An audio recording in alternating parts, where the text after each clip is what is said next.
Throughout the shop tour series, we've had the privilege of being invited into the shops of many members of Richmond Woodturners. We thought what better way to bring the shop tour series to a conclusion would be to show you our own shops. So today we are with Stan VanDruff in King George, Virginia.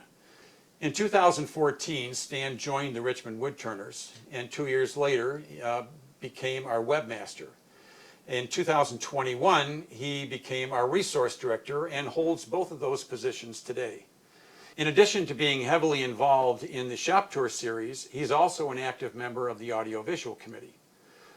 So he has been a very active member throughout his tenure at Richmond Woodturners. We've all benefited from it, and thank you very much. Well, you're very welcome. It's a pleasure.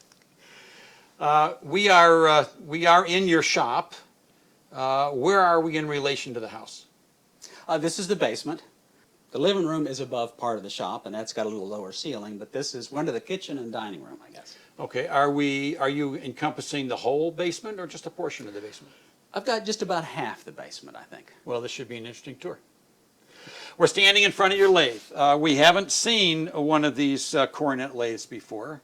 So if you'd take a minute to tell me about the lathe, what you like about it, how long you've had it, is there anything you'd change about it? So help me understand this lathe. Okay. Well, it's a record cornet CLC3. I've had it for just about 30 years, and there actually is one other club member who has one. Dan Luttrell has one, but he abused his. He had to put a new spindle in it because he was turning in heavier things. But I love it. It's simple. Instead of having ball bearings, it has a bronze bushing, which you can take all the play out of. It runs really, really smoothly. The head tilts, or rotates, I guess you would say, very, very easily. It was made in England. Most of my tools are made in Europe, as it turns out, but that came from buying my stuff at woodworking shows. And distributors would come in and show their wares, and then I'd bring home the demonstrator. This lathe has a 13-inch swing over the bed, 48 inches between center, but it can rotate and do outboard turnings. It can handle real heavy turnings, but it does platters and things like that outboard. And I like to turn spindles more than bowls. I turn mostly small bowls and spindle things. Have you had to modify the lathe at all? The only thing that I've done to it is I put this piece of cardboard on here. The way I wouldn't even call this a banjo, but the tool rest slides. There's a bolt comes up through the bottom, and then a nut. This one works the same way, and then nut slides in a slot, and it'll fill up with shavings. So you're turning, you want to make a little adjustment to the tool rest, and you can't do it till you clean out shavings. So I finally put a little piece of cardboard on here. And the only other thing I've done, which isn't really a modification, but I have extra supports. So when I do turn something off board, I add another support right here beside the head. Just for the strength? Yes. Have you had it for the entire 30 years of its life? Mm-hmm. Yeah, I bought it new. 30 years ago, so you've been turning for 30 years. I've been turning for 50 years. Have you really? Yes, but if you look at my turnings, you wouldn't say, wow, that guy has some skills, you know. Well, by the looks around the shop, it looks like you do a few other woodworking projects as well. I do. Yeah, turning is just one thing I like to do. I use it mostly for practical things, you know, little spindles and knobs. You know, I have a little job right here. 20 years ago, I built a shell display cabinet and made walnut knobs for it. And the family who owns it, they got a new dog last year, and the dog chewed off every knob. So I have to make some new ones. But anyway, it's little things like this I like to do. So I don't really turn much throughout the year. It's just, you know, whenever the mood strikes me, I'll turn a bowl, or if I have some little practical job to do. And it looks like you developed an array of tools over the years. Yes, I've got some old Craftsman carbon steel tools. I've got some sorby tools, record tools.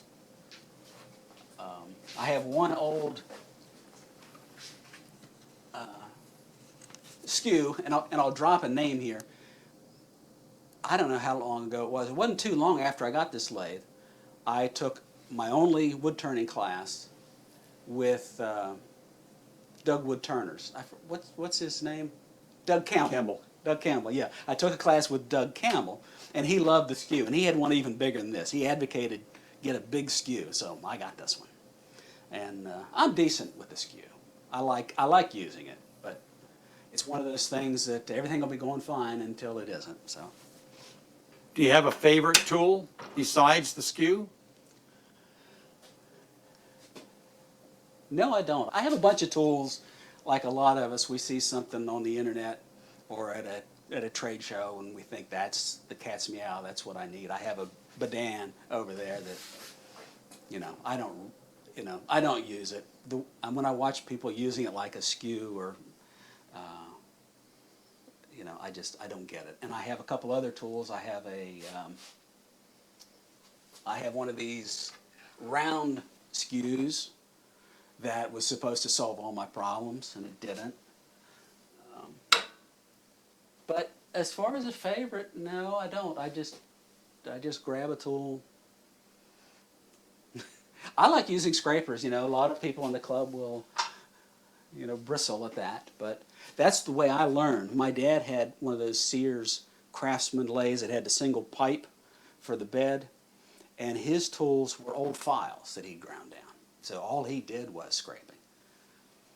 Well, as I look around, I'm seeing an awful lot of interesting things. Would you mind just walking us through your shop and telling us something about it? I would be happy to. The first thing here is a shaper, which is a Kitty brand. I have several Kitty tools. They were made in France, and the company is no longer in business. But it's a very nice spindle shaper. I see everybody buys bigger and bigger routers and bigger tools and more expensive router lifts and things like that. And I'm just kind of old school. When I went to high school, we had a shaper. We didn't have routers except to do little grooves and things. So I love the shaper for doing most of my router type work. This is my Ryobi drill press. Again, this has been discontinued, but the unique thing about it is the head goes up and down instead of the table. The table is solidly fixed to the base, but it can tilt front to back. And it comes with a nice big table like this, although this is a little bit of an aftermarket with a fence on it. This was my dad's drill press. It's a Sears Dunlap, which was their less expensive brand compared to the Craftsman. He used this as a lathe before he got a lathe, and he still, even when he had a wood lathe, he used this one like a metal lathe. He'd chunk up a piece of metal in there and file it down to make an awl or something like that. Nothing too elaborate, but it makes it kind of a unique sound. It kind of rattles, and whenever I turn it on, I just remember being in that old shop with Dad. Over here's my hand tool wall. I use Japanese saws. I could never get very good with the Western style saw, but probably I never had a sharp saw. But when these came out, I learned about them through fine woodworking, and I bought one and I loved it, and bought some more and converted my dad and several other people. Once you try a Japanese saw, I think a lot of the folks in the club know about them, but they cut on the pull stroke, so they're a lot easier. They have a very thin kerf, so they don't take as much energy. Some of my German planes, I have my wooden triplane here, which I used once, but it's impressive. But I do have these smaller smoothing planes, which I really like, and several other hand planes. A collection of Bridge City tools.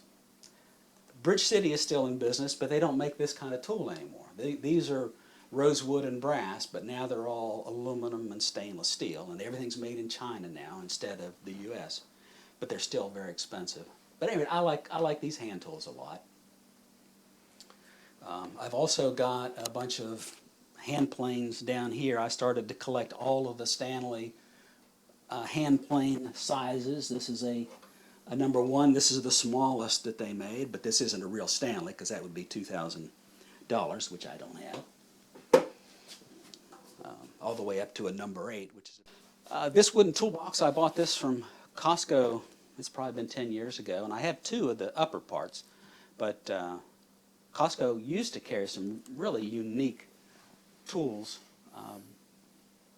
at a good price. So I got this. It was a lot cheaper than a Gerstner. But I keep my specialized tools in there. I have some more Bridge City tools, some marking tools, and some knives, some leather working tools, that kind of thing in here. But it's just really nice quality. I was afraid to use it for a long time because it was too nice and I had to put just the right thing in it. So half the drawers are actually empty. This is where all my brilliant ideas come to fruition. As you can see today, it is a blank, just like my brain is at the moment. And over here, if you see these, you probably think that I'm one of those Festool fanatics, but I'm not. I just love the boxes. And every few years, Festool comes out with a new design for the box. They discontinue the old one, and then they go on clearance, and I pick a few up. So I have a couple here with screws in them. I have one with a vacuum, router, sharpening system, things like that. But a few years ago, I did drink the Kool-Aid. My wife bought me a Festool sander, and I loved it so much that I bought a Festool track saw. And that is, I like it. You know, I thought it was all a bunch of nonsense that these YouTube influencers were in on, but turns out they're pretty good tools. Here in the center of the room is my kitty table saw. Again, this was made in France, and of course everything is metric, but the importer had this had an arbor put on to take standard 5/8 inch saw blades, but it's got some uniqueness to it. It'll take a 10-inch blade, but the 10-inch blade won't go below the table. So if I want to cut a shallow groove, I put on a 7-inch blade or an 8-inch. I'm curious, do you know what size motor it has on it? I don't remember. I think it's a 2 horsepower. Okay. And something else I don't think I've seen anyone else in the club have is this paralock fence. Again, these aren't made anymore. But this type, it works like, I guess most of the folks in the club are old enough to know those old style drafting tables. There's a cable here that runs around over to this side and ties into this, so it's always parallel. You just unlock it, slide it, and it's always parallel. And it's got a vernier on it, so I can set it to within 1/28 of an inch, and I do. I mean, it's really accurate. Something you do all the time, right? I do. I'm that guy. And if you change a blade that's a different thickness, you can reset the vernier. You know, you just bump it up till it touches the blade, adjust that, and then you're good to go. And it has a sliding table. And, you know, sliding tables were extremely rare in the U.S. And this is a nice, simple design. It's running on essentially pipe, although it's metric. But it allows you to handle bigger stuff so much easier than try to keep it on a miter gauge. I really love these European designs. This is the miter gauge. And the unique thing about this is it has two sides that are machined to exactly 90 degrees. So if you want to cut picture frames, that kind of a thing, you set this to 45, and even if you're off by a degree or so, these two always give you complementary angles. So as old as it is, it's giving you all the features that you would want in a table saw today. It does. I mean, some people like bigger motors. It's aluminum, so I can't use magnets on it, which is That's the one downside. All of this European stuff is aluminum tables. But it's really slick, and it's held up well. You can see a few little scratches, but it does the job, and it's lighter. I can move it. It's on wheels. This is a steel cabinet that's a Navy surplus that came out of a test van, and this is where I keep all of my finishing supplies. It's not a fireproof cabinet, but it's the next best thing.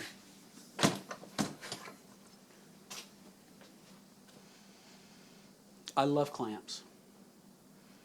You know, I taught my wife early on that a woodworker can't have too many clamps. Yeah, you don't have very many of them. Not very many. This rack I bought from Woodcraft years ago. It's a Bessie thing, and I guess they changed their display system, so that was a display model. I've got all of these cam clamps that don't have much force, but they're really nice for doing delicate work like guitars. You just put them together, and this has a cam on it to tighten it up.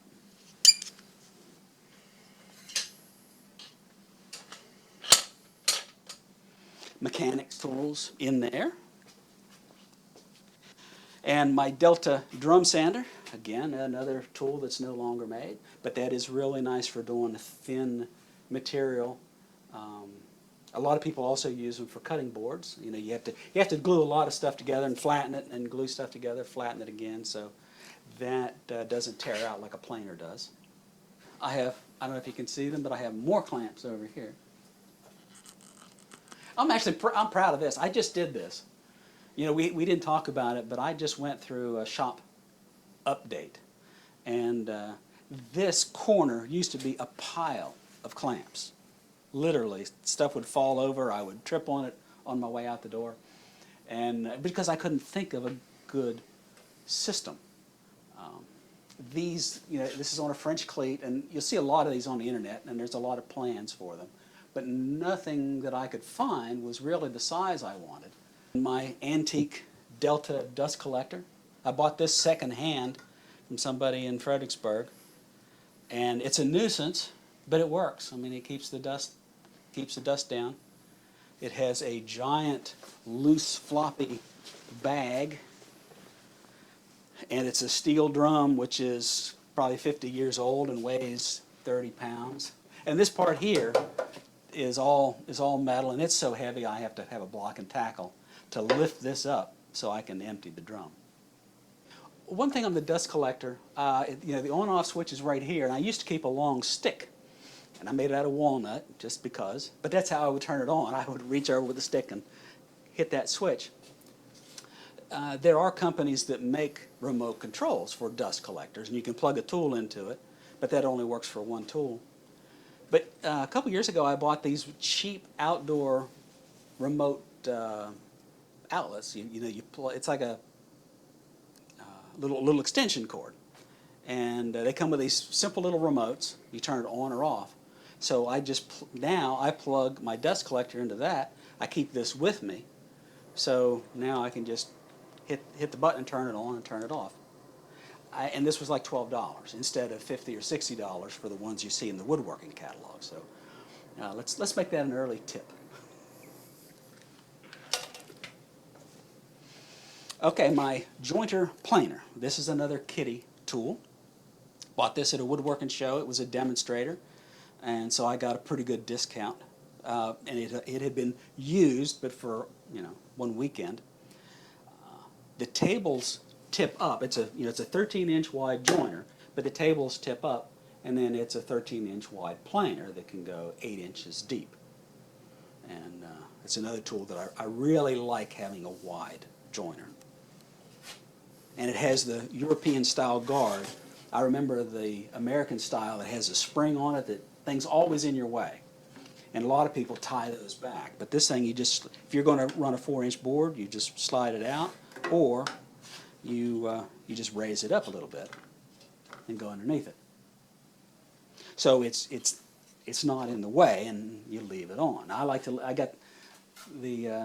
leave the guard on my table saw too. I don't take it off for demonstration purposes. I like guards.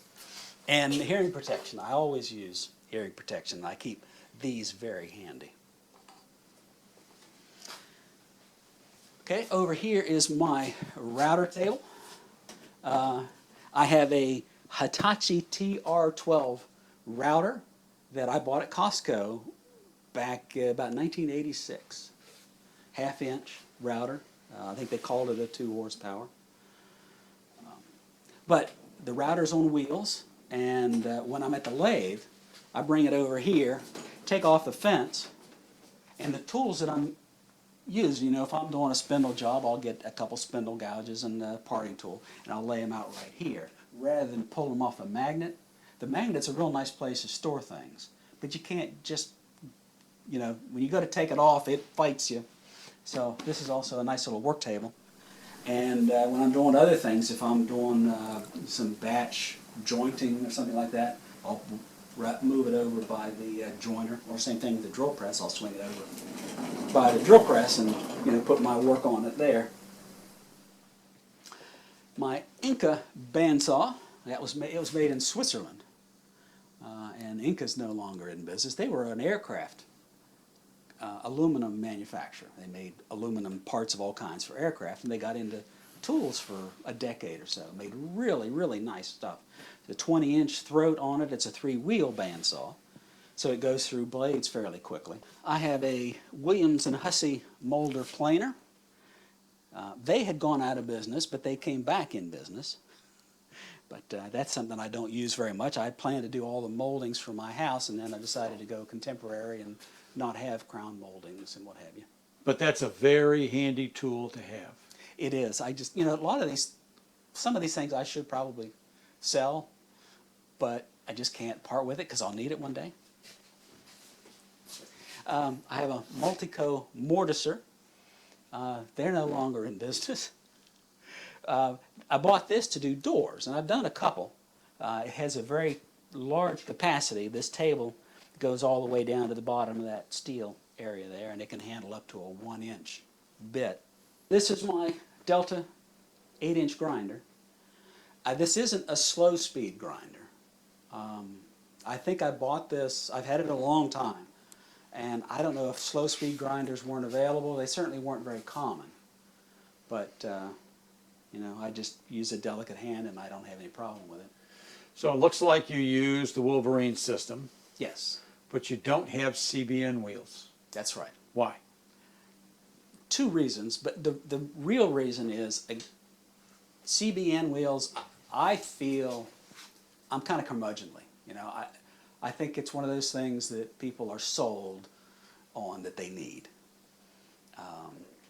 The one advantage that I really like is because they're so well balanced. These wheels, you have to balance them when you get them. But I've never worn out a wheel. In the early days, I forget which came out first, but there was a pink wheel, which was the thing to have. So I have a pink wheel, and I have a white wheel. And then I went and got the coarser blue wheel. But I've never worn out a wheel. I've got these 2, plus I have at least 2 more that have never been used. So, the saying that these wear out and get smaller. But the other reason is I don't have any tools that need it. I've got carbon steel tools, and I have a bunch of high-speed steel tools, but it's mostly lower price stuff. So I don't have any V10 or M2 or any of those fancy tools that people say need CBN. And then there's the cost. Okay, I have a couple curiosity questions. Okay. First of all, do you have any tools that you can get parts for today, or are you existing on a hope and a prayer? Yeah, probably existing on a hope and a prayer. The record stuff, there are still parts available in England. They have discontinued this style lathe just a few years ago, and they've gone to cast iron like everyone else. But they still do have parts. But most everything else, no. But I haven't needed any parts, except like a belt. Mm-hmm. They were well made. They were well made. Back then. Yeah. Another question. It's awful clean here. Uh-huh. Is your shop always like this? Well, just say yes. Yes, of course it is. That's what everybody says. Yeah. This is the way I like it. And every once in a while, I'll go through and clean it up and make it look like this. And it might stay like this for 3 months. It might. But then I get 3 or 4 projects going and stuff builds up, and then it looks like that wood pile in the middle of the floor. You know, that was supposed to be a project that never got done. And then another project. I don't see a compressor anywhere. Oh, I do have one. I have a little 20-gallon one that's underneath the table saw. I use that to, I do some spray finishing. I also have a turbine unit that I use for some spray finishing. As we were walking around and you were showing us things, in front of us there was a guitar in a vise that was upside down. What's with the guitar? So that one, the neck is broken now. So I'm trying to repair that and put it back into service. So you're also a luthier. I am a luthier, You are. which is my email address. You mentioned that you've just done some renovating in the shop. What have you done? I started with lights. I had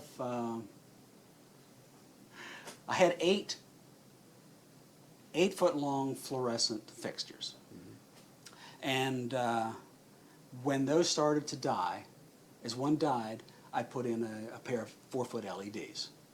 And after I got about 3/4 of the way through, I just took down all of the rest of them and put in new ones. And then I put in new switches. I put in a smart switch, which right now we're doing some outside work and we come in and out through the basement, so it's nice to be able to turn the lights on. So it turns it on by itself? Yeah. Okay. Have you repositioned or rearranged any of the equipment, or is it pretty much where it's been for a while? This is pretty much where it's been. I've got a new outfeed table. What I used to have was a couple of aluminum extrusions with a hollow core door. And it worked fine as an outfeed table, but if you lean on it, it would move. You couldn't pound on it. So I found these heavy tables at Sam's Club, put those in. So it's an outfeed table / workbench. Yes. Very handy. Well, this has been quite a tour. Do you have any tips for anybody? You've got a lot of equipment and you've been down here for a long time. Any tips or suggestions for the viewers? I do. I have 2 tips. One is pretty obvious, is almost everything in here is on wheels. The lathe isn't on wheels. My workbenches aren't on wheels. But my joiner, table saw, bandsaw, all my toolboxes are on wheels.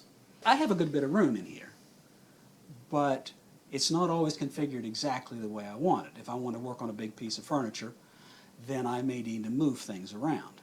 My bandsaw is in a pretty good position, but if I want to use the full depth of the throat, it's going to hit the wall. So I can move it out a little bit.